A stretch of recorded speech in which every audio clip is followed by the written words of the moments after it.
Assalamualaikum rekan setia Petuah Indatu. Mari kita membahas dilematis munculnya istilah pinjam bendera pada pengadaan barang dan jasa yang bersumber dari dana APBN atau APBD. Sebagaimana kita ketahui, pinjam bendera dimaksudkan adalah perilaku para rekanan dalam memenangkan lelang atau tender pada pengadaan barang dan jasa pemerintah dengan jalan menggunakan perusahaan orang lain. Istilah ini lebih sering kita dengar dibandingkan dengan istilah sewa-menyewa perusahaan untuk tender dengan imbalan fee antara 1% sampai dengan 5% kepada pemilik perusahaan andai perusahaan yang disewakan memenangkan lelang. Praktik menawarkan perusahaan kepada pihak lain untuk mengikuti tender mulai marak. Penyebabnya adalah pertama, menjamurnya pinjam bendera terjadi karena adanya persaingan yang tidak sehat dalam proses pengadaan barang dan jasa pemerintah. Selama ini, untuk memenangkan tender, kualifikasi perusahaan atau azas profesionalisme tidak laku. Tetapi yang menjadi acuan adalah sosok atau tokoh yang merekomendasi perusahaan tersebut.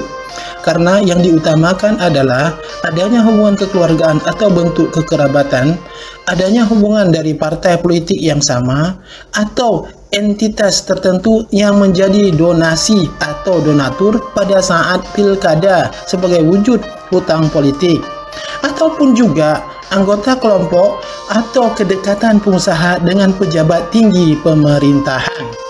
Dalam pelaksanaannya, mereka biasanya menyewa perusahaan lain atau istilah pinjam bendera agar dapat mengkamuflase praktik lelang seolah-olah legal sesuai dengan kompetisi yang adil yang didasari pada peraturan yang berlaku.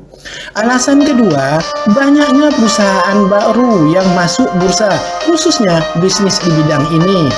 Namun pertumbuhan anggaran belanja barang dan jasa pemerintah setiap tahun kian menurun. Akibatnya persaingan semakin ketat.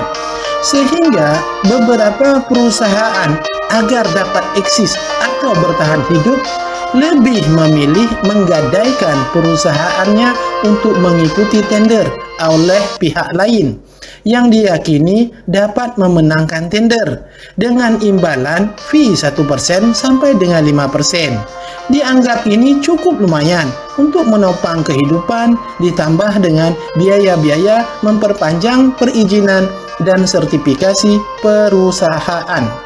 Ketiga, banyaknya tumbuh perusahaan kacangan yang hanya tujuan untuk dipinjami bendera dengan asumsi bermodal stempel, akte perusahaan, perizinan, dan sertifikasi kualifikasi yang dapat diperpanjang setiap tahunnya, walau hanya dapat fee 1% sampai dengan 2% saja dari nilai kontrak.